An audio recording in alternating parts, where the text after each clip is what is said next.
Fans de Marvel, vous vous posez principalement deux questions en ce début d'année. Steve Rogers est-il toujours puceau? Et est-ce que Ant-Man va crever à la fin de Quantumania? Bonjour à toutes et à tous, on revient donc toujours sur ce fameux trailer où on a vu une grande violence de Kang par rapport notamment à Ant-Man. Voilà, donc là il y a un truc qui s'est confirmé, c'est ce que donc nous avait dit celui qui demeure dans la saison 1 de Loki, vous savez, où il disait « Oui, moi je suis le plus gentil de tous les variants de Kang ».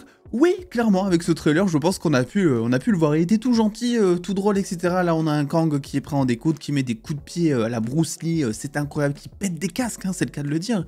Et donc, ben, on se pose la question, est-ce qu'Ant-Man va mourir? Puisqu'on est aussi dans cette dynamique du MCU en ce moment, de remplacer un petit peu tous les anciens héros par un petit peu les nouveaux. Il y en a déjà plein qui sont partis. On se pose aussi des questions par rapport à Thor en ce moment, parce que, bon, déjà, même si il y a eu un teasing à la fin de cette masterclass de Thor Love and Thunder avec sa fille. Entre temps, c'est vrai qu'il y a Chris Hemsworth qui a un petit peu parlé de ses problèmes de santé, notamment le fait, je crois, qu'il pouvait avoir Alzheimer ou Parkinson, je ne sais plus.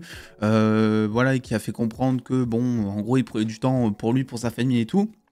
Bon, ça reste à voir, à déterminer, mais voilà, Ant-Man, c'est aussi un héros qui est là depuis maintenant pas mal d'années dans le MCU, qui perdure encore et encore, et pourtant qui a encore plein de choses à raconter selon moi. Je vais vous donner ma version des faits dans cette vidéo. Je pense pas qu'Ant-Man va mourir, je ne pense pas. Même si on est dans cette dynamique de remplacer, etc., je pense qu'aussi qu'on est dans cette dynamique de vouloir créer une espèce de version New Avengers. Parce que comme je l'ai dit précédemment, pour moi, le MCU, les Avengers tels qu'on les connaît ou tels qu'on les conçoit en tout cas, on ne peut pas les mettre dans le MCU, c'est fini.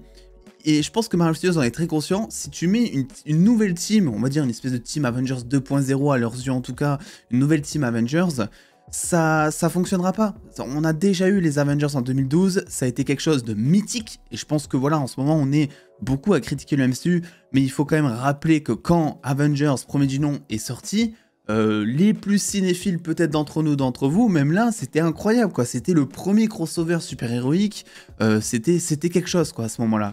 Et ça, je pense pas qu'ils vont le refaire, et je pense pas qu'ils veulent le refaire, et c'est pour ça que pour moi, ce serait beaucoup plus intéressant de partir vers un Young Avengers, par exemple, même si, bon, la team en soi n'est pas ultra vendeuse pour l'instant, mais je sais pas, des films où en fait tu vois des nouveaux héros qui justement s'entraînent à devenir des Avengers, parce que on n'a pas vu ça, on n'a pas vu les Avengers s'entraîner dans des camps d'entraînement, dans des trucs comme ça. Je crois que à la fin de Age of Ultron, t'avais un plan où voilà, t'avais l'air de comprendre qu'il y avait une espèce d'équipe. Enfin, c'était pas des New Avengers, mais c'était t'avais Wanda notamment qui rejoignait, etc., qui était dans le QG, donc quelque chose en fait dans un QG où tu vois, grâce à des robots, des trucs comme ça, des nouveaux Avengers s'entraîner. Moi je me dis, ça peut être un parti pris qui pourrait être intéressant et qui en définitive changerait par rapport aux Avengers principaux. Donc pour en revenir à nos moutons, parce que je me suis un petit peu égaré mais ça me semblait important, est-ce que Scott Lang va mourir? Je ne pense pas, parce que pour moi, en termes de mentalité, Scott Lang c'est un héros qui irait parfaitement avec cette nouvelle équipe. Je sais pas encore comment ça peut être constitué, est-ce qu'il y aurait genre une espèce de team Avengers principale qu'on verrait un petit peu moins et qui serait là juste pour les gros événements du genre Secret Wars? Et entre-temps, on profiterait de cette nouvelle équipe Young Avengers pour les plus petits projets, on dira, potentiellement. Il y a notamment des rumeurs qui parlent que dans Armor Wars, il y aurait donc une espèce de nouvelle équipe Avengers avec Shang-Chi, avec War Machine, etc. Donc bon, ça reste à voir, c'est pas de suite. C'est pour ça que je vous en parle pas de suite sur la chaîne non plus. Mais voilà, je me dis, ça peut être cool d'avoir deux espèces d'équipes avec les Avengers principaux un peu moins nombreux qui seraient là de temps en temps, ils te montreraient bon qu'ils les forment de temps en temps, etc. Mais avec cette nouvelle équipe Young Avengers qui serait un peu plus présente. Et moi je pense que Ant-Man a ce potentiel formateur. C'est un mec qui est bon, je sais pas si on peut dire qu'il sait y faire avec les enfants, mais il a du bagou pour les enfants, quoi. Comment dire, il aime bien s'occuper d'eux, notamment sa fille.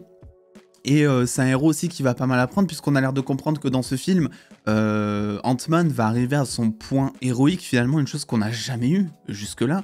On a eu des enjeux concernant Ant-Man, on l'a déjà vu en train de sauver, on va dire, les problèmes que lui-même causait, au final, c'est quasiment ça. Mais on n'a jamais vraiment vu Ant-Man sauver le monde ou sauver quelque chose d'important. J'ai l'impression que dans Ant-Man 3, ça va être différent. Voilà, on a l'air de comprendre qu'il y a un marché qui va s'installer entre Kang et Ant-Man et qu'au bout d'un moment, peut-être Kang va la mettre à l'envers, enfin je sais pas ce qu'il va faire, mais il va y avoir une confrontation. Et c'est peut-être à ce moment-là que Ant-Man va se dire, en fait, il vaut mieux pas que je libère ce type, quoi. Il va nous foutre dans la merde. Donc c'est là où son truc héroïque peut prendre le dessus, et beaucoup parlent de sacrifice. Et moi je reste persuadé que bon, bien qu'en ce moment, il faut de l'émotion, le MCU joue beaucoup là-dessus. Regardez le trailer des Gardiens 3 par exemple, où ils ont l'air de te teaser. En gros, vraiment, ils te le montrent dans le trailer. Rocket va mourir, ce qui veut dire qu'il ne va potentiellement pas mourir du coup. Mais il joue là-dessus, du coup, et potentiellement qu'il y aura des morts dans le MCU en général, encore une fois. Et je pense que par contre, concernant Ant-Man, c'est plus Hank Pym et Janet qui peuvent y passer.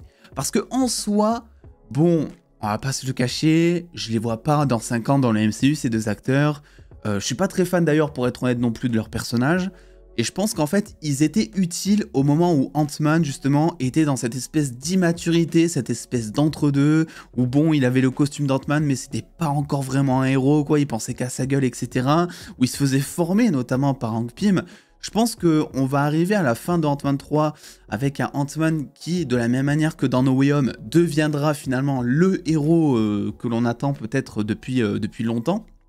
Et par conséquent, en fait, Hank et Janet vont pas servir à grand chose, je pense. Et c'est pour moi ça qui peut vraiment faire le twist final en mode, je sais pas, Ant-Man décide finalement de se sacrifier, voilà, il arrive à faire partir, par exemple, sa fille ou je ne sais trop quoi, il arrive à la sauver d'une manière ou d'une autre, mais voilà, il se dit, bon, il faut que je me sacrifie.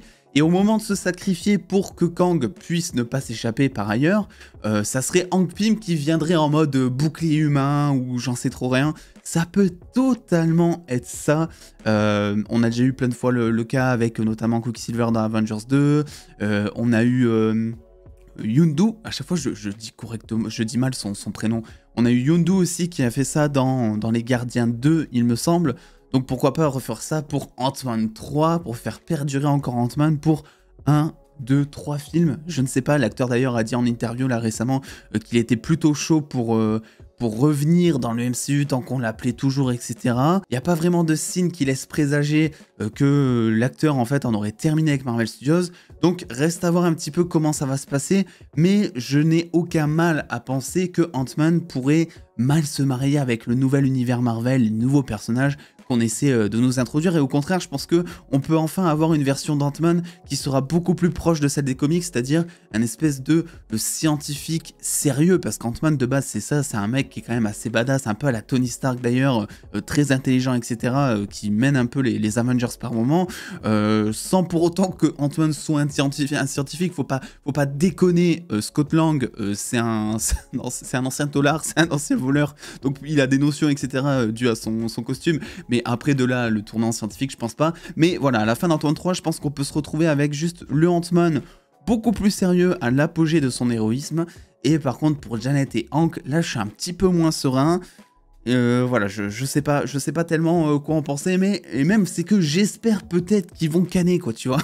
Vraiment, pour être honnête, voilà, je pense que ils auront plus tellement d'utilité. Ils ont servi à développer Scott Lang, ils ont servi ensuite à nous faire découvrir la zone quantique à cause de Janet qui était bloquée dedans. Bon, est-ce qu'on n'a pas fait un petit peu le tour de leurs personnages, d'autant plus que les acteurs, bah, ils sont plus tout jeunes, quoi, tu vois. Bon, après je dis ça, mais t'as Harrison Ford là, genre qui a plus de 80 ans, qui veut jouer Hulk rouge. Voilà, bon, motion capture, mais quand même, quoi, tu vois, c'est pas un argument, quoi.